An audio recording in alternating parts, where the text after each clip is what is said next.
The day my brother finished dividing up everything our mother and father spent 50 years building, I walked out of that office with exactly one thing in my hands. A deed.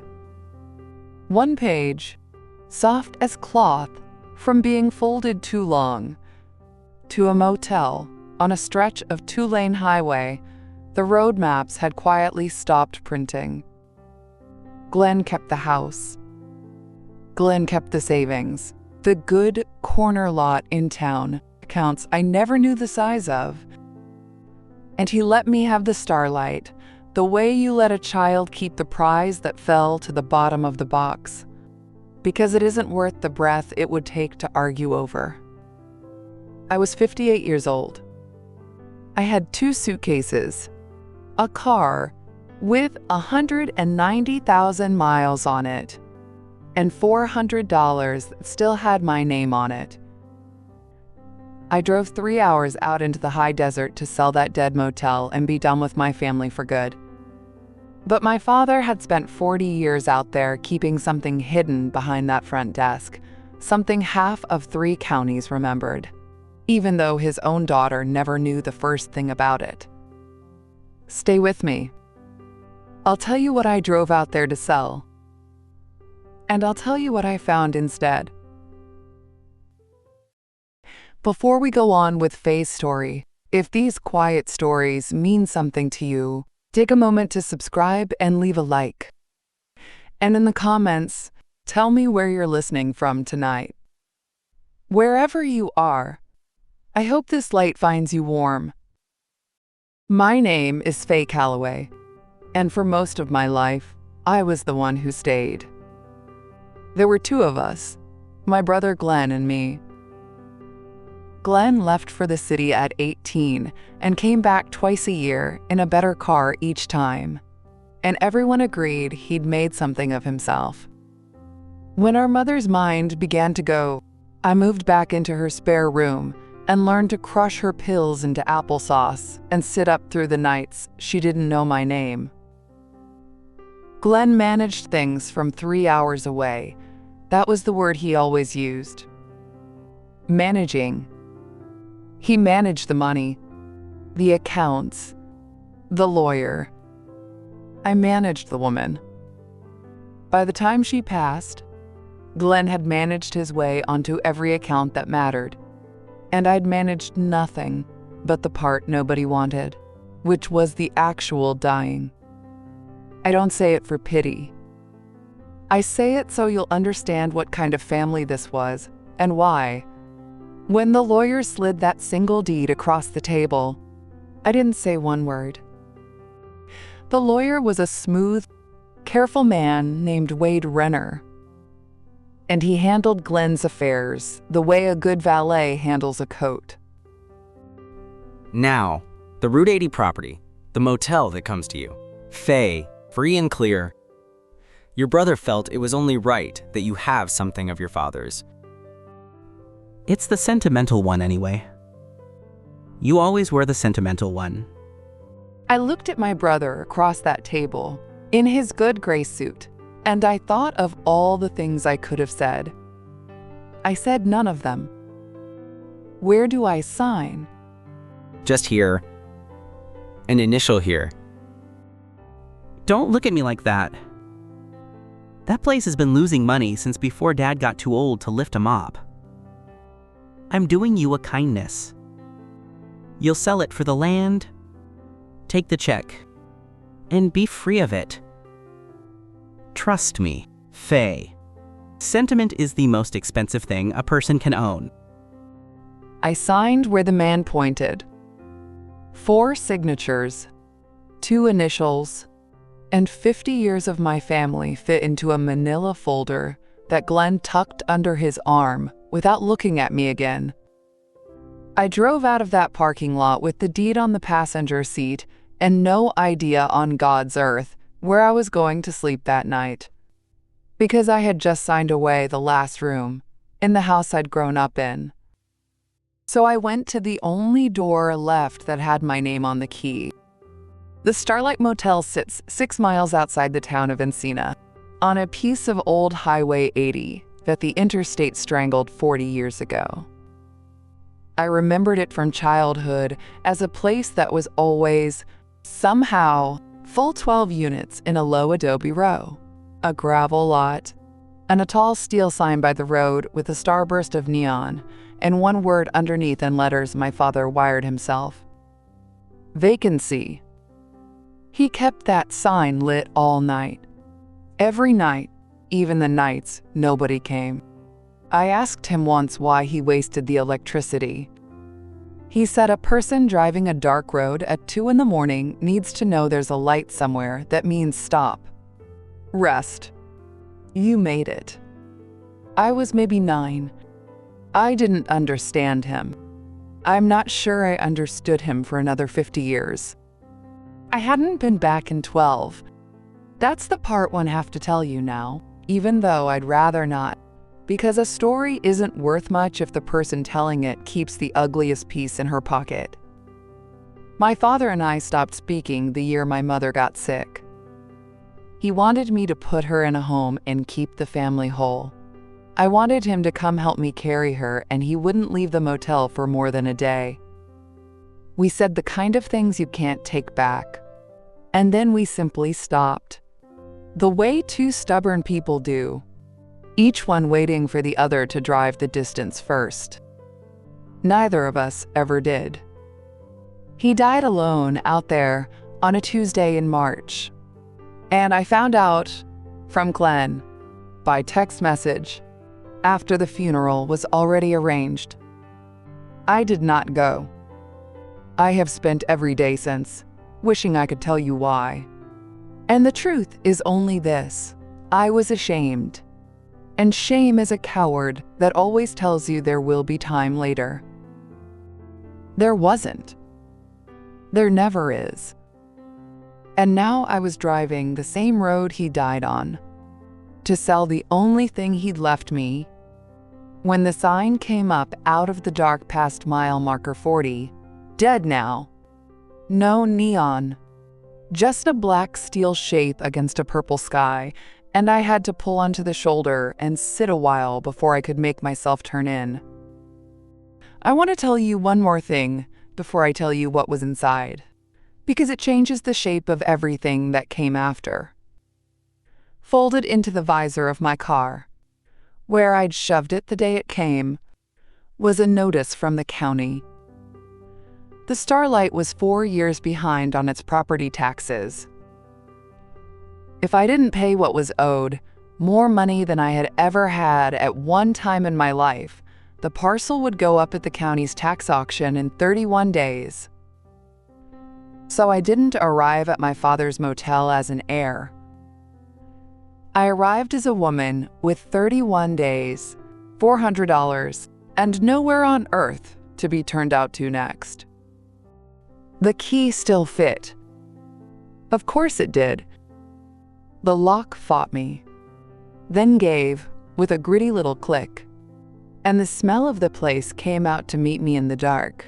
Dust and old coffee and the particular cold of a building that's been holding its breath. I found the switch by memory. The office came up yellow under one working bulb, and there it all was. Exactly as a man leaves a room he means to come back to. The pegboard of room keys, each on its diamond fob, all 12 hanging in their places. The front desk with its worn ledger, a coffee can on the back shelf, and taped to the wall behind the register, gone the color of weak tea, a hand-lettered card in my father's blocky print, "Room 12 is not for rent." I stood there reading those 6 words, and I could not, for the life of me, imagine what they meant. I slept that first night in the office chair with my coat for a blanket, because I could not yet make myself climb the stairs to the little apartment where he'd lived, and where he'd died. In the morning, I heard tires on the gravel, and I came out squinting into the desert sun to find an old man climbing down out of a truck older than my own. Slow and careful, one hand on the door the whole way. He was easily 80, lean and sun-cured, with a feed store cap and a thermos under his arm. He looked at me for a long moment, and then he took the cap off. Well, I'll be. You've got your daddy's chin. He stuck out a hand like a bundle of dry sticks. Cy Hollander. I live the next place up the road. Me and Vern kept this stretch of nothing company for 30-some years. Faye, I said. I'm his daughter. I know who you are. He talked about you more than you'd think a man would, for one who never could pick up a phone. He said it gently, but he said it, and I understood that this old man knew the whole shape of my failure and had decided to hand me my coffee anyway. He poured 2 cups off his thermos right there on the hood of his truck. You come to keep it, or come to sell it? Sell it, I said. I can't pay the taxes. Sigh. I can barely pay for gas home. He nodded slowly, like that was a fair answer to an unfair question, and he looked up at the dead sign. Your daddy ran this place at a loss damn near every year I knew him. Folks always said Vern Calloway had no head for business. He sipped his coffee. They had it exactly backwards. He had the best head for business I ever saw. He just wasn't running the business everybody thought he was. I didn't know what to make of that. I asked him what he meant, and he only smiled and looked at the office door. It's all in there, if you ever get curious. The real books. He set his empty cup back on the thermos. Your father never once asked a soul if they could pay. He asked if they had somewhere else to go. You remember that, whatever you decide to do with the place. He drove off up the road, and I went back inside, and I told myself I was only going to count what I could sell. The furniture, the truck out back, whatever the coffee can held. I started with the coffee can. It was full of letters. Not money, letters. Dozens of them, folded, small, some on motel stationery, and some on the backs of receipts, and one on a page torn from a child's coloring book. I sat down on the floor behind the desk, and I read them by the light of that one bulb. And somewhere around the third one, I stopped being a woman taking inventory and became a daughter who had never known her father at all. They were thank you notes. Every one of them. A trucker who'd run out of money and fuel on a January night and woke to find his tank filled, and a note that said pay it down the road. A woman who'd left a man in the dark with 2 kids in the back seat and stayed 9 days in room 4 and was never handed a bill. A boy heading to basic training with no place to wait out the night before the bus. A family burned out of their house who'd lived a whole winter at the Starlight, while my father quietly never recorded them as guests at all. Letter after letter, going back 30 years, each one thanking Vern Calloway for a kindness he had never mentioned to a living soul, least of all to his own children. Then I opened the ledger on the desk, the one everybody thought was the books, and I finally understood what Cy meant. Every page, every line, going back decades, and beside half the entries, in my father's blocky hand, 2 letters. N. C. I thought at first it stood for a person. It took me until the second night to understand. NC. No charge. No charge. No charge. No charge. In my father's writing, hundreds of times, Year after year, every soul who'd pulled off that dark highway with nothing, written down, not so he could collect, but so that somebody, someday, would know they had been here and had been kept. And room 12, the one that was not for rent, the one he kept, made up and ready and never once sold, that was the room he held empty on purpose. So that no matter how full the Starlight ever got, there was always one door left for the person who arrived at 2 a.m. with nowhere else to go.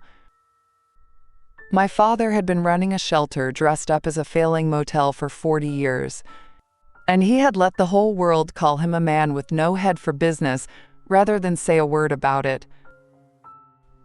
I did not sleep that second night either.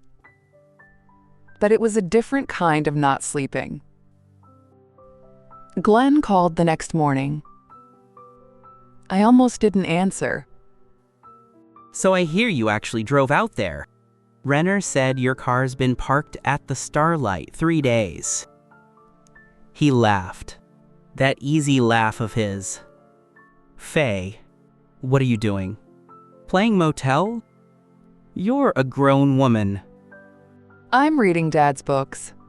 Glenn. There's nothing in those books but 40 years of him giving the place away. The man was soft. You're soft, the same way, which is why you're sitting in a dead building in the desert, instead of cashing a check like a sane person. Sell it. There's a fellow named Pruitt buys up old highway frontage. I'll send you his number. Take the money before the county takes the dirt. I looked at the coffee can full of letters on the desk in front of me. I don't think I'm going to sell it, Glenn. There was a silence on the line, and when he spoke again, the easy laugh was gone, and I heard the other Glenn, the one our mother never wanted to see. You can't afford the taxes. You can't afford a lawyer. You can't afford to be stubborn. Faye, you never could. Don't make this hard. It's a kindness I'm offering you. Don't make me stop offering. He hung up, and I sat there a long time because I knew my brother, and I knew that a kindness Glenn had to keep calling a kindness was never one at all. I am not a brave woman by nature. I had spent 58 years being the one who stayed, the one who signed where the man pointed. But something happens to a person who reads 300 entries in her dead father's hand and finally understands what he'd been trying to teach a 9-year-old about a light left on. I didn't decide to be brave. I decided to be useful. For me, it turned out those were the same thing. I started with room 12. I aired it out, washed the window, made up the bed with a good blanket from the apartment I still couldn't sleep in. I had no guests, and only 28 days, and a coffee can of letters, and I made up that empty room anyway, because it was the one thing my father had asked of the place, and I found I could not break the asking. Then I started on the rest. Cy showed up the second morning with a toolbox and a sheet of plywood, and that thermos, and he didn't ask if I wanted help. He just started on the gutter. Your daddy'd have my hide if I let his daughter patch a roof alone. I can't pay you, see. Did I ask you to? He climbed the ladder slow, one rung at a time. 40 years ago, I lost my Margaret and I crawled into a bottle and didn't come out for the better part of a year. Vern drove up to my place every single morning that whole winter. Made me coffee. Never once told me to pull myself together. Just kept showing up till I could. He looked down at me from the ladder. So this is me, showing up. You let me. And then a strange thing began to happen. the way it does in an empty place once a light comes back on. People started to come. The first was a woman in a dented minivan who pulled in, looked at me a long while, and finally rolled down her window. Is it true? Are you Vern's girl? Did you open the old place back up? I told her I was Faye, and that I was trying to. She got out, set a covered dish on the desk, and pressed the lid down flat when I reached for my purse. You put that away. My husband stayed 3 weeks here the year his back went out and the work dried up. And your daddy never charged him $1, never even wrote his name in the book. I swore if there was ever a Calloway out here again, I'd bring a meal. So here's the meal. The next day, it was an old rancher with a load of split firewood who wouldn't come up past the steps. Vern pulled my boy off this highway in a whiteout in '04 and kept him warm in room 9 till the plows came through. I don't forget a thing like that. You need wood this winter. You call me. Then a couple with a box of cleaning supplies, and a teenage girl who left a 6-pack of motor oil on the step and drove off too fast to be thanked. Every one of them said a version of the same sentence.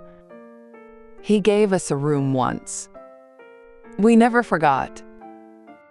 Not everyone was glad of it. One afternoon, a man I half knew from town drifted by, watched Eli working under a truck out in a lot, and pulled me aside with his voice gone low. Woman alone. Letting a stranger live out here, that's just how your daddy got taken advantage of for 40 years. You know, everybody around here always said Vern Calloway was an easy mark. Everybody around here always had it exactly backwards, I said, and let it go at that. But I saw him watch that boy a beat too long, and I understood the same town that had brought me casseroles would still need time to decide what a stranger at the Starlight meant. Kindness makes people nervous. They spend the whole time waiting for the catch. Mountain news, my father used to call it. Desert news travels the same, without wires, carrying the things that matter most to the people who need them. It was 9 days in, the sign still dark, and the deadline closer, when a white truck pulled in just before dark and didn't pull back out. It was a boy, 20, maybe, lean and sunburned with a duffel bag and the careful stillness of someone used to being told to move along. He stood by his truck a long minute before he came to the office. And when he did, he had his money already counted out in his hand, like a man who'd learned that showing the cash first was the only way to keep from being turned away. How much for one night? I've got $22. I can do 22. I looked at him. Sunburn, an empty back seat he'd clearly been sleeping in. That flinch around the eyes I was learning to read. What's your name? Eli. Look, if it's more than 22, I'll keep driving. It's fine. It's not more than 22. Eli. Put your money away. I took the key to room 12 off its diamond fob. And then I stopped. And I put it back. And I took down room 4 instead. Because room 12 was a promise and I wasn't ready to need it yet. You eat today? He looked at me like I'd asked him something in another language. And then his face did a thing that broke my heart clean in half, because it was the face of a person who has forgotten that the question can be asked kindly. Ma'am, Why are you being like this? People aren't like this. Some are, I said. My father was. Sit down. There's casserole. He stayed. He fixed the compressor in the shed the second day without being asked. Then the ice machine. Then the wiring in 3 of the rooms. Because it turned out the boy could fix anything with a motor, and had simply never once in his life been somewhere long enough to be useful. On the 4th night, over the last of somebody's casserole, he told me how he'd come to be sleeping in his truck on Highway 80. And I want you to hear it, because it is the part where my father reached out of his grave and put his hand on my shoulder. My grandpa used to drive long haul. When I was a kid, he'd tell me, anytime you're truly stuck, not regular stuck, but the kind where you got nothing and nobody, there's a motel out on the old 80 west of Encina. And a man named Vern, they'll give you a bed and won't ask you a thing. Eli turned his cup in his hands. Grandpa passed last year. I aged out of the system, lost the apartment, lost the job, and I didn't have anywhere. So I came looking for the place my grandpa said was real. I figured it was probably gone. I figured the man was probably a story. He looked up at me. Was he real? He was real, I said, and my voice did not work right. He was my father. And you found the place. You found it exactly when he built it to be found. That was the night I climbed the stairs to the apartment for the first time and slept in my father's bed and let myself grieve a man I had thrown away. In the morning, I knew 2 things. I was not going to sell the Starlight, and I was going to have to fight my brother to keep it. I just didn't know yet that Glenn already had the papers drawn. The envelope came on a Tuesday heavy cream stock. Renner's name in the corner. Glenn was petitioning to reopen the estate.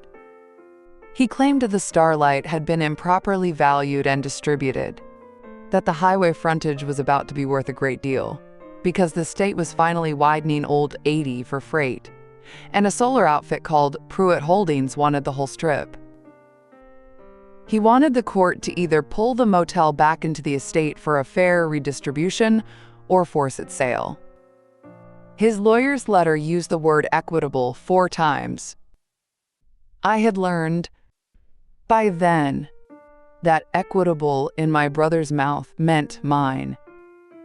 I sat on the floor behind the desk, where I'd read the letters and did the math, and it was simple and cruel. No lawyer. 22 days, $400, a coffee can. That night my daughter called because Glenn had already gotten to her. He was always good at lining up the room before the meeting started. Mom, Uncle Glenn says you're refusing to sell a building that's about to be worth real money, and that you're living out there with some drifter you let move in. Please tell me that's not Mom. What is going on with you? His name is Eli. Carrie. And the building was your grandfather's. I know it was Grandpa's. That's exactly why you can't see this straight. Just take the settlement. Take the money. Get a little place near me. Let it go. Why are you doing this? Because it isn't about the money. That's what people say right before they lose everything over nothing. I didn't argue with her. She'd grown up watching me sign where the man pointed. I had taught her, without meaning to, that the women in our family fold. I told her I loved her, that I'd call her after the hearing, and I hung up and sat in the dark office with the 1 bulb, and I'll be honest, that was the night I came closest to quitting. A woman with no money and no lawyer learns fast that being right is a luxury, and the world is built to make you sell. It was Cy who turned it. He came in the next morning, saw the letter on the desk, read it slow with his lips moving, and set it down. Pruitt. That's the same Pruitt your brother wanted you to sell to in the first place. He shook his head. Your brother's not trying to be fair. Faye. He found out what the dirt's worth, and he wants it back. That's the whole letter, dressed up. I can't afford a lawyer. Sigh. He was quiet a moment. Then he said a name. Della Voss. Lives over in Encina now, retired. Used to be the meanest land attorney in this end of the state before she hung it up. He looked at me steady. Faye, you won't remember, because you were a girl. But the winter the Voss place burned. Della was 9 years old, and her whole family lived in rooms 6 and 7 of this motel for 4 months while her daddy rebuilt. Vern never charged them a cent, never told a soul. Della spent her whole life knowing exactly who kept the roof over her head that winter. He nodded toward the phone. You call her. You tell her you're Vern Calloway's daughter and your brother's trying to take the Starlight. I'd bet this truck she's standing in that doorway by tomorrow noon. She was standing in the doorway by 10. Della Voss was near 70, straight as a fence post, with reading glasses on a chain and a briefcase that had outlived several cars. She didn't shake my hand first. She walked past me to the card in my father's print behind the desk. Room 12 is not for rent, and stood looking at it. Her back to me, long enough that I understood she was a person who needed a moment. He kept it up. All these years. She turned around, and her eyes were dry, but it cost her something. Tell me what your brother filed. All of it. And then show me everything your father left in this room. We sat at the desk and she read Glenn's petition the way a surgeon reads an X-ray. This is a nuisance claim. He knows it. The strategy isn't to win. It's to cost you more than you have. So you fold before a judge ever looks at it. She took off her glasses. Most people fold. That's why it works. Now, was this property ever in your name and Glenn's together? Did the estate ever pay its expenses? File it as an income asset? Anything? No. Dad owned it outright. It came to me in the distribution. Clean. Glenn didn't want it. Did your father ever run it as a real business? Declare income? Take the tax write-offs a motel's entitled to? And I understood, then, what the letters were for. What NC was for. I put the coffee can on the desk between us, and I put the ledger beside it. Della, my father never ran it as a business at all. He ran it as this. I opened the ledger to the pages of no charge, no charge, no charge. For 40 years. It never turned a profit because it was never trying to. Glenn's whole claim is that this is valuable commercial property that was undervalued. But the books say it was never commercial anything. It was a man giving away rooms until the day he died. Della Voss put her glasses back on, and she read 3 pages of NC. And when she looked up, something had changed in her face. The lawyer had been joined by the 9-year-old from room 6. Faye, do you understand what you've got here? She laid her hand flat on the ledger. Your brother is going to walk into that courtroom and argue this was a concealed commercial asset. And we are going to hand the court 40 years of proof in your father's own hand that the Starlight never made $1. It didn't give away. You can't undervalue something that was never for sale. She started stacking the letters. He brought a fight about money to a place that was never about money. That was his mistake, not yours. She looked at me over the glasses. And you're not paying me. Don't even start. This bill was settled the winter I was 9. Glenn came out 2 days before the hearing. I heard the engine first, that low, expensive sound, and came out of room 12, where I'd been hanging a fresh curtain, to find his SUV across 2 parking spaces and my brother in clothes that cost more than the Starlight's electric bill for a year. He looked at the place the way he looked at everything, pricing it. It looks better. I'll give you that. You always could make a sad thing look cared for. He took off his sunglasses. Faye, I came out here to do you one last favor. Drop this. The minute a judge sees a broke woman fighting her successful brother over a condemned motel, you know how that goes. Sign Pruitt's offer. I'll even bump your share. Be smart for once in your life. Eli had come to the office door, and Cy was over by his truck, and I watched my brother register that I was not alone, and not like the registering. You came all this way to call me broke. You could have done that on the phone. I came because I'm trying to keep you from humiliating yourself. No, I said, and I was surprised how steady my voice came. You came because you already know what's in Dad's books. And you know that I know. And you're hoping you can scare me off before I show a judge. I watched that land.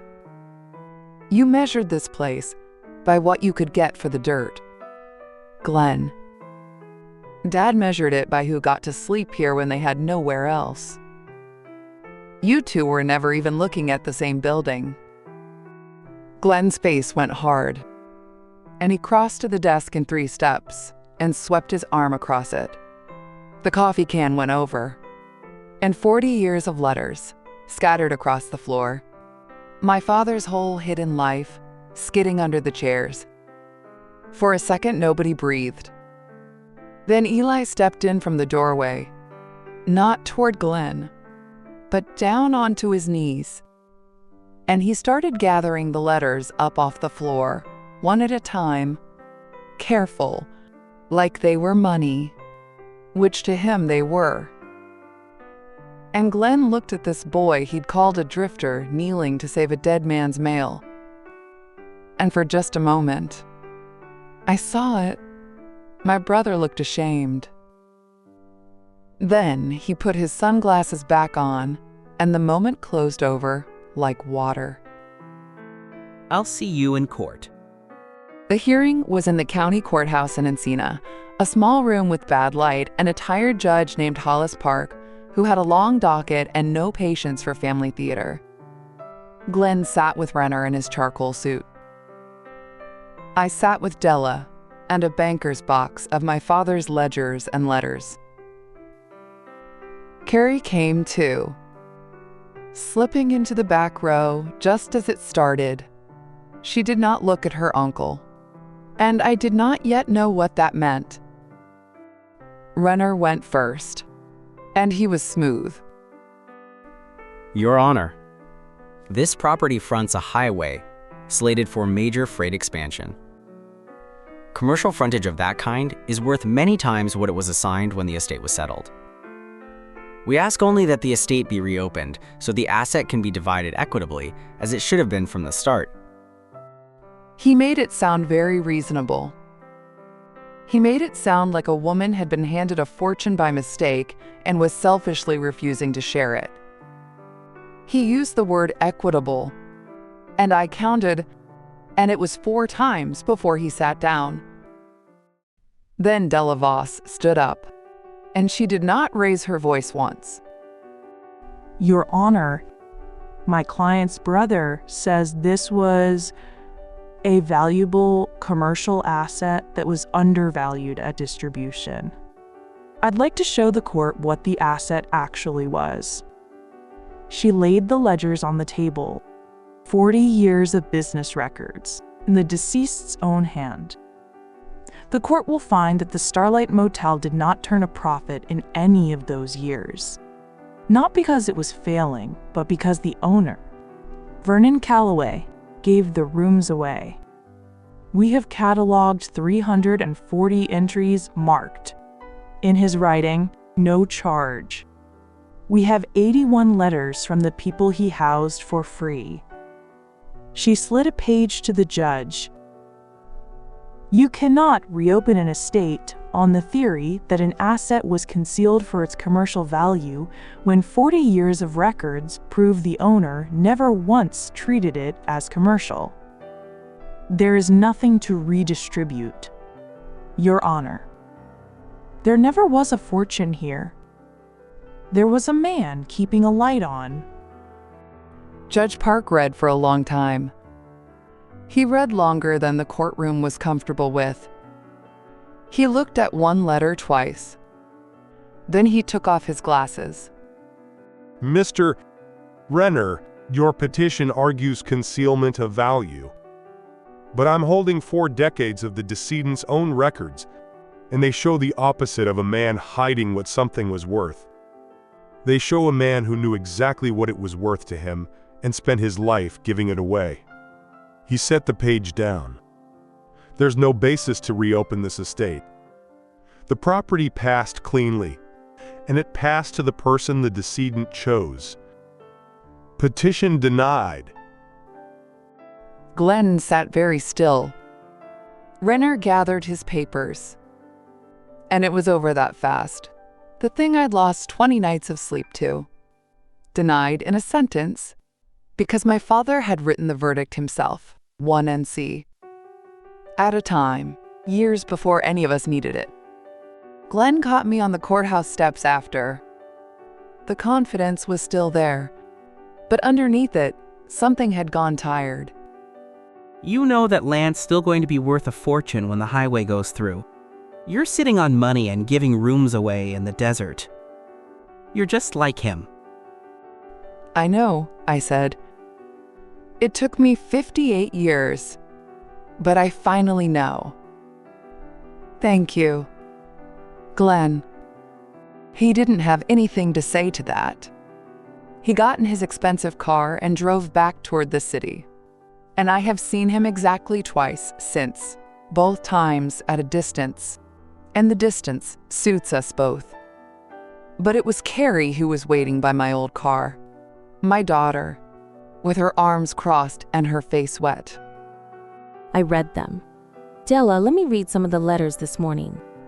Before it started, she wiped her face with the back of her hand, the way she did when she was small. Mom, I told you to fold. I told you to take the money. I sounded exactly like Uncle Glenn, didn't I? You sounded like a woman who was taught the women in this family fold, I said. I taught you that. I'm sorry.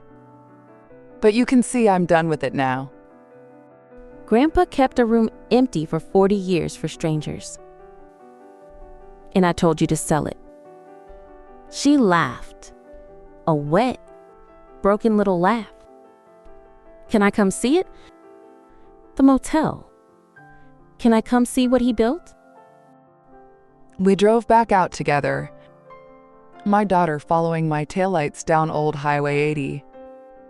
And when we came over the last rise, there was the Starlight. And there was Eli up on a ladder with Cy holding it steady. The two of them working on the one thing I'd asked them to leave for me. The sign. I climbed up myself, with Sai's hand on the ladder and my daughter watching from the gravel and the boy. My father reached across death to shelter, steadying the rail, and I found the old switch my father had wired with his own hands.